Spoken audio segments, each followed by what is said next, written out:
Assalamualaikum warahmatullahi wabarakatuh. Selamat siang Bapak dan teman-teman yang saya cintai. Baik, di sini sebelum kami dari kelompok 3 akan mempresentasikan hasil kerja kami, yaitu tentang sistem ekskavator dan pintu garasi otomatis. Baik, sebelum kita mempresentasikan hasil kerja kami akan izinkan kami dari kelompok 3 akan memperkenalkan diri. Saya sendiri ketua, yaitu nama Suyanto, NIM 2020-64008 dari Prodi S1 Teknik Elektro. Kemudian anggota saya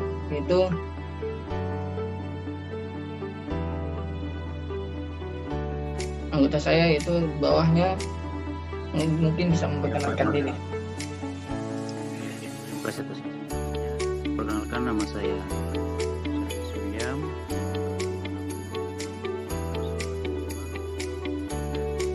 dari Fakultas Teknik.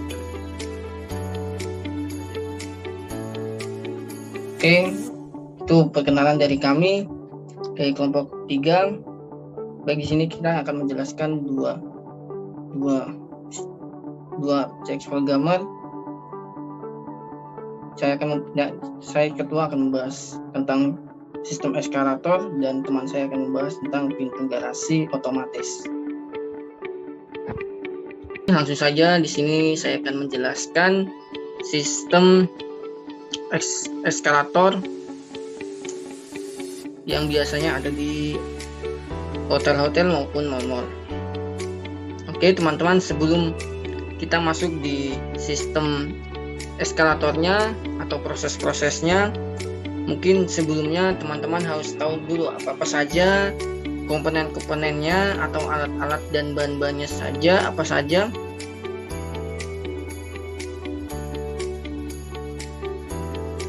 Bahan-bahannya apa saja. Lanjut saja. Tadi ada kesalahan. Untuk mengetahui sistem eskalator ini, teman-teman harus tahu apa saja yang ada di dalamnya, yaitu seperti komponen-komponennya dan alat-alat dan bahan-bahan utamanya untuk bisa menjalankan eskalator ini.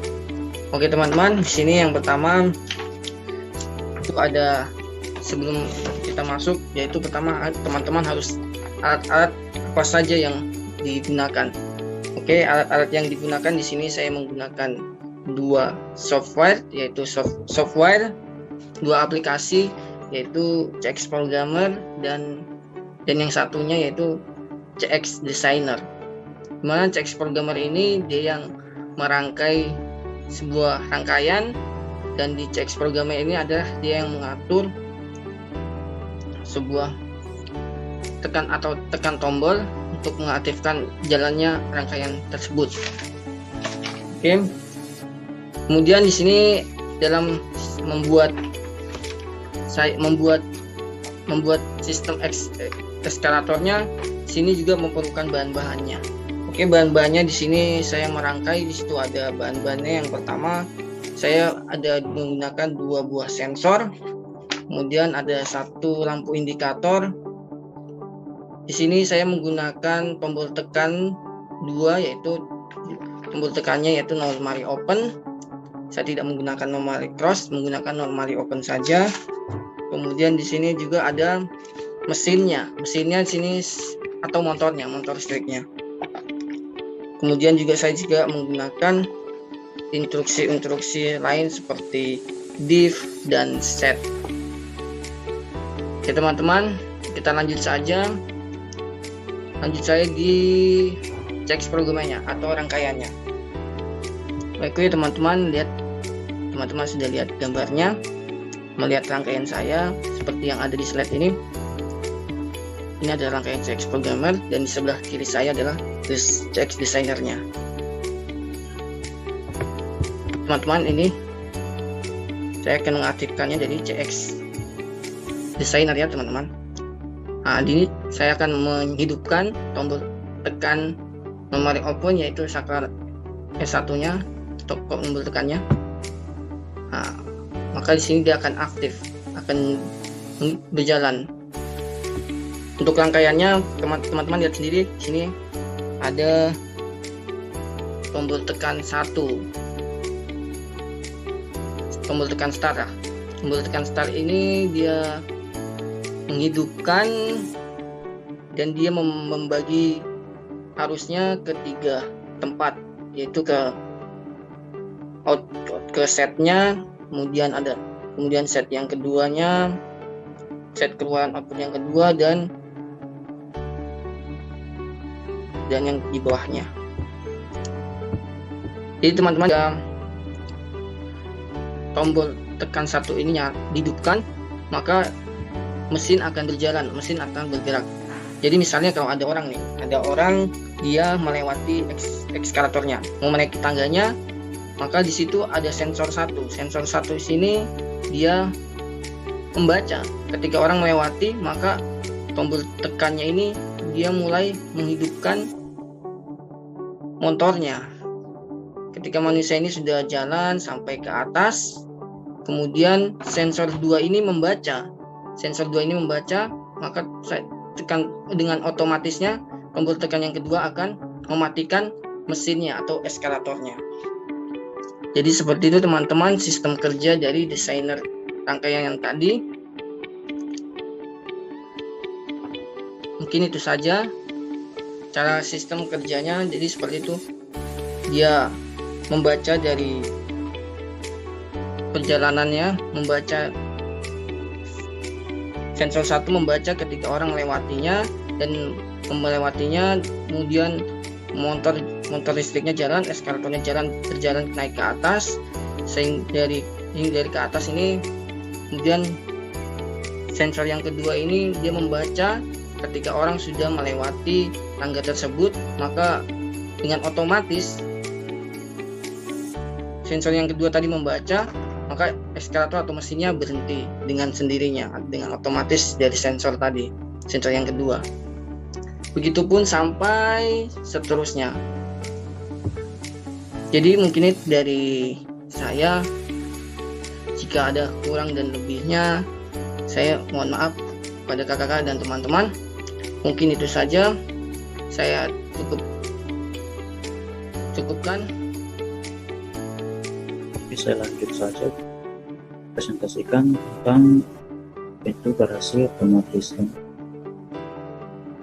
Nah, sebelum masuk ke simulasinya, mungkin terlebih dahulu kita harus pahami dalam arti prinsip kerja dari pintu garasi otomatis ini. Nah, begitulah. Nah, seperti yang telah tampil di layar, inilah kira-kira prinsip kerja dari pintu garasi otomatis yang saya akan buat ini.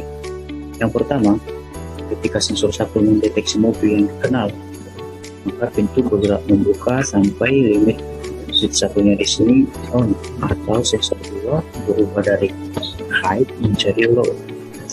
Yang kedua, selama mobil bergerak masuk lewat pintu garasi, maka sensor 2 menjadi high. Setelah badan mobil masuk seluruhnya ke dalam garasi, maka sensor 2 isinya akan berubah menjadi low. Yang ketiga, setelah sensor 2 low atau limit switch satunya on, maka pintu bergerak menutup sampai limit switch 2. Begitulah kira-kira prinsip kerja jika mobil mau masuk ke garasi.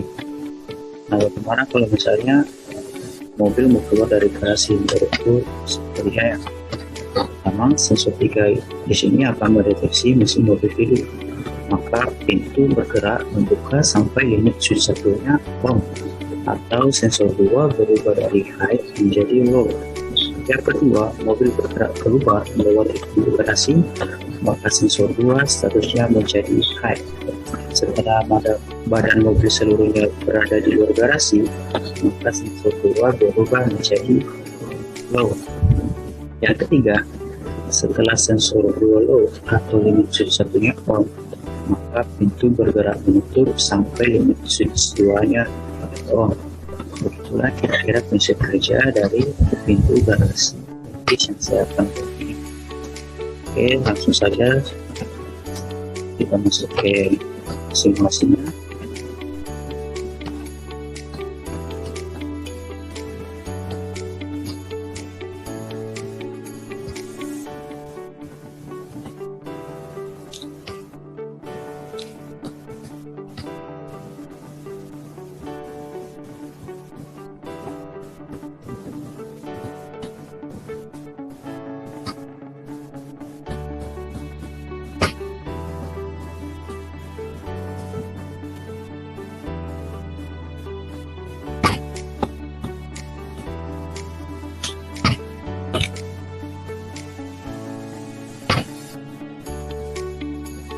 Ya, beginilah kira-kira hasil rangkaian simulasi pintu garasi otomatis yang saya sudah rangkai.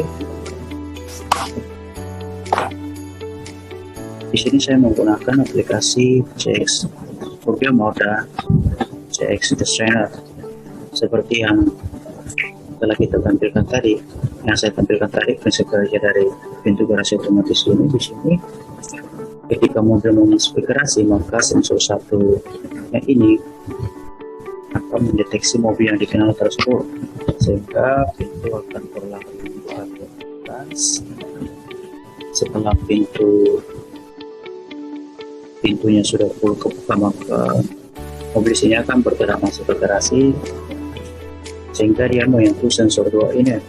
Nah, sensor 2 ini akan menjadi high. Nanti kalau misalnya badan mobil sudah seluruhnya ada di dalam garasi, maka sensor 2 ini akan berubah dari high menjadi low, atau limit satunya di sini akan on. Nah, sehingga pintu garasi ini akan perlahan menutup turun sampai dia menyentuh limit 2 di sini, atau limit 2 di sini akan on. Nah, pintu garasi selesai beroperasi. Itu jika misalnya mobil mau masuk ke garasi. Nah, berikut kalau misalnya mobil mau keluar dari garasi, yang pertama mendeteksi di sini yaitu sensor 3 yang akan mendeteksi suara mesin mobil. Nah, sehingga pintu garasi akan kembali membuka sampai full. Nah, di sini mobil akan bergerak keluar sampai dia menyentuh sensor 2 ini, sehingga status sensor 2 ini akan menjadi high. Nanti kalau misalnya badan mobil seluruhnya ada di luar garasi, maka sensor 2 ini akan menjadi low, atau limit satunya ini akan berubah menjadi on. Nah, sehingga pintu garasi ini akan perlahan ditutup lagi sampai dia menyentuh limit 2 ini, atau limit 2 ini akan menjadi on.